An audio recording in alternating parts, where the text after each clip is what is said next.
Okay, so I'm going to go through this pretty quickly because the longhand calculations are not something we're going to worry about in this course. Normally, I would go ahead and do them as part of the lecture, but the assignments would all be Minitab based anyway. Being that we're in this strange format, I'm actually not going to do the hand calculations. We're just going to skip straight to the Minitab. So look for the Minitab video that goes through how we do these calculations. And I will move pretty quickly looking at the specific functions that make those Minitab equations work. So this summary table in your textbook is excellent for your final exam, which is not a cumulative final, but just the exam that covers this chapter. For your case studies, this is a great thing to look at to say, what test do you use based on what information you've been given? And so we start out that if you have a known standard deviation and known means for two normal distributions, we can use that very first test that we'll see, which is using the z-test.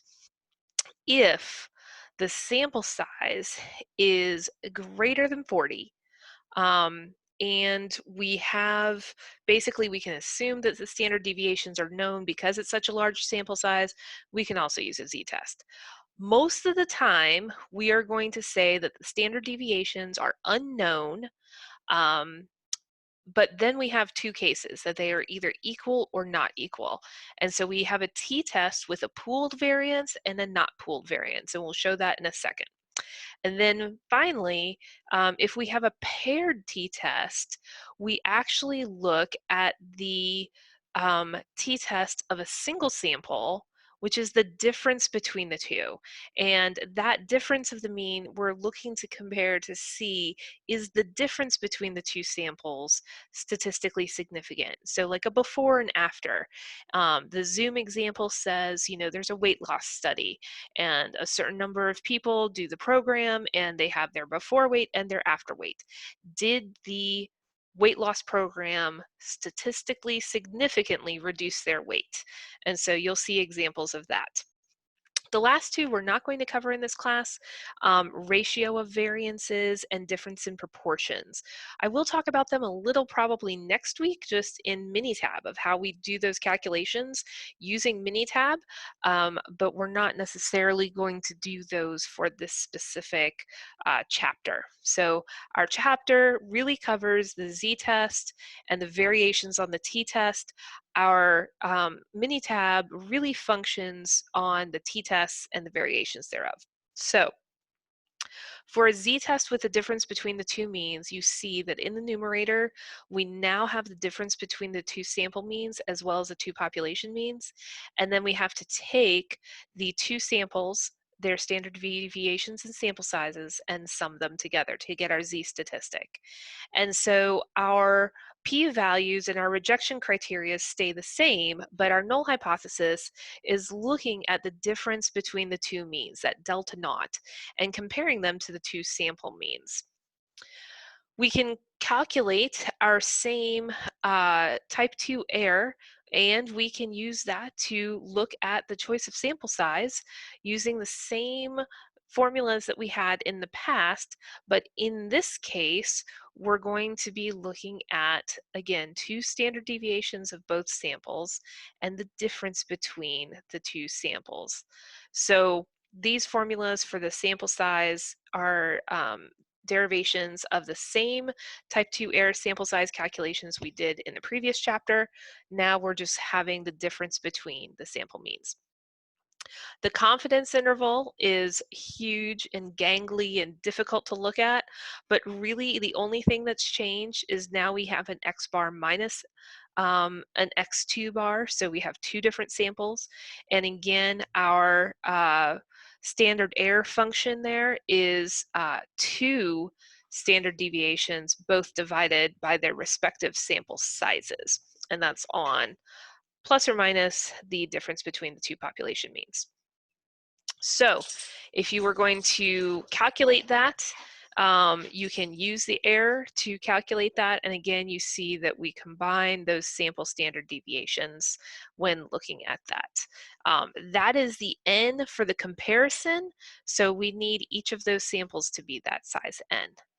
We have our upper side, upper confidence and lower confidence bounds. Again, same thing we've done before. We're just subtracting the difference between the two means and having to use both standard deviations and both ends.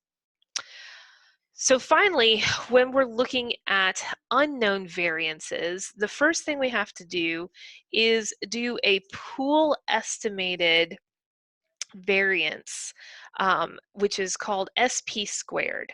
And SP squared becomes that sample variance that we use to calculate our t-test statistic when looking at the difference between two samples that have unknown variances and are a sample size smaller than 40. And so you can see that we still have our n-1 and n-2 for our sample sizes multiplied by the standard deviation of sample 1 and sample 2. And then we're dividing by n1 plus n2 minus 2, which would be your traditional approach to the degrees of freedom for a t-test. And so you can see that when you do a pooled variance, your degrees of freedom is n1 plus n2 minus 2. So instead of it being just the sample size minus 1, it's the combination of the two samples minus 2. And that pooled variance can be calculated for variances using the t-test.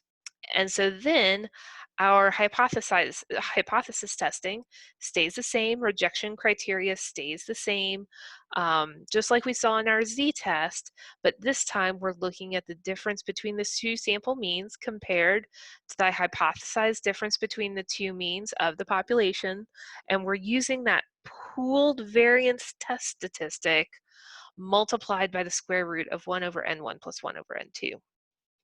And that becomes our T naught that we compare to our T alpha over 2. And you'll notice here as well that it's T alpha over 2, comma, n1 plus n2 minus 2. Now, you can set up your confidence interval the same way, where again you have that pooled variance function, and you have that x bar 1 minus x bar 2 multiplied by your t-test statistic for the given confidence interval. Your degrees of freedom are calculated by the n1 plus n2 minus 2. And then you have your pooled variance calculation multiplied by the square root of 1 over n plus 1 plus 1 over n plus 2. And so that's how you create your confidence intervals when you have equal variances that are unknown. Now, you have a second case that is the variances are unknown, but we can't assume them to be equal. And in that case, you have this equation 10.16 in front of you that gives you the degrees of freedom. Now, if you remember in the table from the textbook, you see that the degrees of freedom are noted by that V. Well, here's where that V comes from, because V has its own formula that is a function of the sample standard deviations and the sample sizes that are then approximated to give you the number of degrees of freedom to then use your t-test statistic. And so that's why there's a V in that table in your textbook, and some of the other t-tables show V for the symbol of degrees of freedom for then all of the confidence intervals going across your x direction on that table. So again, this is variances unknown and not assumed equal. This becomes important because in Minitab, there is a checkbox on the t-test which asks you, can you assume the variances to be equal? If you can, you check the box and it uses the pooled variance equation that we saw. If you leave the checkbox blank, Minitab assumes that the variances are unknown and not equal, and it will calculate the degrees of freedom based on this equation that you see in front of you in 10.16.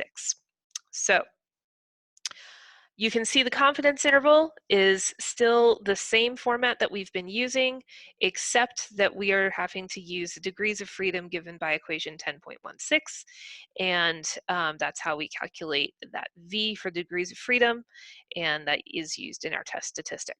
So for our t-test so far, we've seen two different alternatives. One, variances are unknown, but we're considering them equal, and you use a pooled variance. Case two, variances are unknown and not considered equal, and you have to do additional calculations.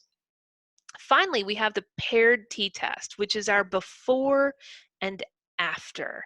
And our before and after is like our weight loss program, or you'll have a case study example of this, but it's anything that you're looking at the same items before and after. This is used so much of the time in education to say, does a certain learning technology help? Like you have a group of kids and you teach them something, and you have another group of kids and you teach them the same thing, but you incorporate the use of this additional technology. And you look at the difference between their before quizzes and after quizzes and say, is there any difference in using this additional technology? So the paired t-test is one of the most popular tests used in statistics when looking at effectiveness of a certain thing that you can measure by saying, well, what was it before and what was it after? And so the paired t-test looks at the difference between the before and after. And so you'll see in Minitab that we actually calculate that difference. We subtract the means, and then on the difference of the means themselves, we also calculate the average difference and the standard deviation of that difference. And so from that average difference, which you see as D bar, and the standard deviation of the difference, which you see as S sub D, we're then able to calculate a confidence interval for the paired t-test. And there's no reason for you to ever do this by hand. You should always be doing it in Minitab. So in summary, if you have a known standard deviation and known population means, you use your z-test. If you have a large sample size, you can assume that the standard deviations of the sample are close enough to the standard deviations of the populations, you can still use the z-test. However, most frequently, we're going to do a t-test. And if we do a t-test, there are three variations. The first one is that the variances are unknown but assumed equal. That is a pooled variance, and in Minitab you have to check the box that says assume variances are equal. The second one, the second case, is a t-test where you do not know the variances and you cannot assume them to be equal. In that case, you do not check the box. This is the default position of Minitab. Minitab's default settings for a t-test are that the variances are unknown and not equal. And then finally, using a paired t-test, you're looking at the difference, the before and after. And so the standard deviation of the difference is calculated as well as the mean of the difference, and you do a single one-sided t-test on the difference itself.